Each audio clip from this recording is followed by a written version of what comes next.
Yeah, cheer for me now, come on. Thank you. I could feel you guys fighting the impulse there. Oh, it's that time of the year again, everyone. As you could probably tell from my shaky entrance, I've been hitting the eggnog extra hard to get into the holiday spirit. Who's ready for yet another holiday-themed tale full of Yuletide cheer? All right.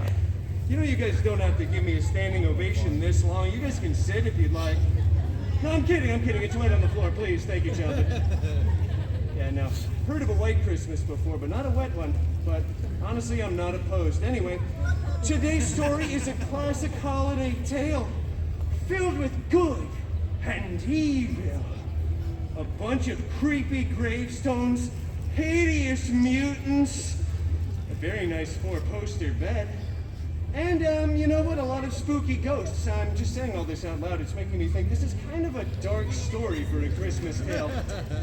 But you know what? We're already out here, some of us sitting in the rain, so let's get on with it, shall we? This is the story that they are paying me to do. All right, rain or shine. Very nice. Well, anyway, today's story, by the way, is also brought to you by Disney Plus. Thank you very much. For today's story, we travel back in time to jolly old England for a dignified holiday tale by Sir Mr. Charles Xavier Dickens. And again, it is brought to you by Disney Plus. You guys need to cheer harder so they pay me more. That's right, they're gonna love that, thank you. That's right, everyone. Disney Plus is paid to keep little old Storytime around for the holidays. Finally, a streaming service that understands quality content. Disney Plus. All right, well, now that I feel extra dirty from the pandering aspect of this performance, let's get to the actual show, shall we? This is very exciting for me, by the way, doing a Christmas tale and all. It's rare that I get to sink my teeth into something as uplifting and joyous as a holiday tale. Positive messaging, uplifting, hopeful. Page 1, Marley was dead. Wow, that is a very dark start to the story. I don't think Disney Plus actually signed up for all of that. Let me just skip ahead to the less morbid part, shall we? Yeah, let's see. Oh, here's a very nice, joyous, and uplifting sentence. The meanest old curmudgeon in all of London town was a vile, hairy, ugly, smelly, prickly, miserly old brute by the name Loganezer Scrooge. Old Scroogey really did not like the holidays and always went around saying, bah humbug bub, whatever that's supposed to mean. He did have a very charming, extremely handsome and funny, although a bit of an acquired taste, I will admit, employee by the name Wade Cratchit Poole. You see what I did there, kid? Yeah, thank you. Poor old Wade, he just wanted to enjoy the holiday season and have a single day off in his entire career. But old Scroogey McDuck was always like, get back to work, Bob, and count me money. Did I mention he was Australian, sort of? Well, anyway, he was very... Hey. Look, everyone, it's the hideous Loganezer Scrooge! Oh, stop. Please hold your applause. He's the villain of this story, all right? Boo him, please. Hey. Whoa. All right, get it. You're doing a Christmas. Oh, hush your succulent lips, Wolfie. We're not allowed to say the name of the show, all right? We don't have the rights to that yet. That makes no sense. Yeah, none of this really does, honestly. I feel like the writing on this whole shtick has probably run its course at this point. We were supposed to be like a limited time magic summer contract type of deal, but now we just won't go away. Yay. Just like those weird themed popcorn buckets with the enormous gaping mouths. What are you looking at me for? You know which ones I'm talking about. No. All right, well, anyway, The good news, Wolfie, is you're the shining, shimmering star atop of this story's Christmas tree. AKA, you have way more lines in this one, my chum. Here, have a seat. I don't think so. Oh, come on. Don't we all want Wolfie to join us for a special holiday treat? Fine. Give me this. All right. He's already halfway into character, aren't you little grump? Here, you can wear my hat. Absolutely not. You sure? Yes. You know what? I don't know if these really would have fit over your pointy little elf ears anyway. That's Okay. fine. All right, let's just, come on, get to the story. Let's go. All right, that's the spirit. Let me just give you the Spark Note version real quick. Okay. So long story short, old Scroogey's visited by one of his dead partners, who tells him that he'll be visited in the night by 3 ghosts while your arm is so strong. Stop. And these ghosts will show him the true meaning of the season and... Stop. I'm aware of the story, all right?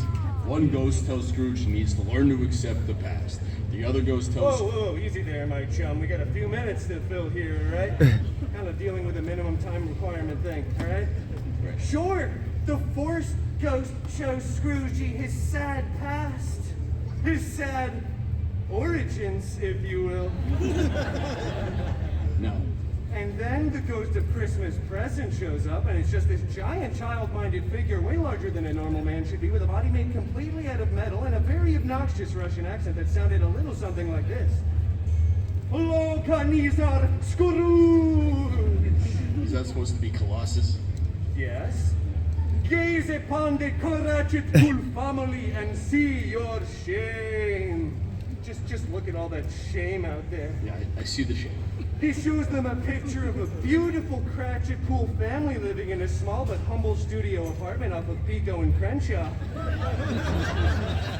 Blind Al was there, Dog Pool, and little tiny Peter Pool, who was obviously sickeningly ill and leaning on a small crutch. They could barely get by on the meager salary that Wade's boss was giving him. Bah humbug. Right? No, not right. You were like 3 pages late to your cue on that line, man. You're already halfway through your character arc at this point. All right, I'm getting bored. Let's just keep this going. Wait, no. You must look upon this poor, sad family and finally feel one true emotion in the hundreds of years you've been on this earth. A single salty tear trickles down your beautiful chiseled jawline, soaking into your mutton chops. This is a holiday tale. Yeah, this is kind of dark, isn't it? Just wait till we get to the cemetery scene. Let's just make this simple, all right? So Ebenezer, Loganezer. Scrooge, is visited by 3 ghosts. They tell him that he needs to keep the season in his heart all year round and to find the good in others. Tiny Peter. Okay, Tiny Peter Pool does not die. Scrooge pays to get him healed up and they become pals. Loganezer is then true to his word and is a better man. I guess basically this story reminds us to be kinder to our fellow man, to use the season in our hearts all year round, to think of those who are less fortunate than us, and overall be less of a jerk. I guess. No. Wow. Talk about a Broadway caliber monologue, am I right? I don't think you're the only one with a single tear running down your cheek. Oh, Wolfie! Okay, all right. Let's not get carried away here. You see, children, the spirit of the season can live deep, deep inside of all of us. Even an old, and I really do mean old, miserly, furry, ugly. Watch! Even old Logie Bear can have a soft spot in his heart. Don't call me that. Oh, this is my favorite part of the story, everyone. Sorry for the people standing in the back. And then, What are you doing? tiny little Peter Pool, You better stop it right on his newly refurbished legs, now. No, saunters over the very wet ground, please don't do this. grabs old Logie Bear by his, wow, very muscular inner thigh muscles, This and is exclaims through tears for all to hear, God of thunder bless us, everyone, Logie Bear. And they all lived happily ever after, huh? My fine child, thank you. especially because this story in particular has been rehashed and merchandised hundreds of times over the years. It's what we like to call in the business, easy money. All right. I will, little boy, I will. Okay. Just say Disney Plus a couple times, maybe you'll get a cut, all right? Yeah, whatever. All right, so that's it? You know what? I think we might have time for one little carol. I told you no singing. Come on, my sugar plum chum. Don't call me that. You've got such perfect pitch and such deep vibrato. Maybe a couple lines of, oh, come, all ye faithful. No. All right, well, Scrooge's blood sugar's getting low, apparently.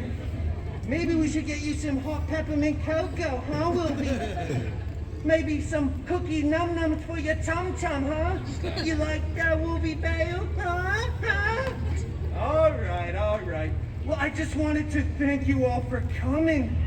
And no offense, but an even bigger, greater thank you to Disney Plus.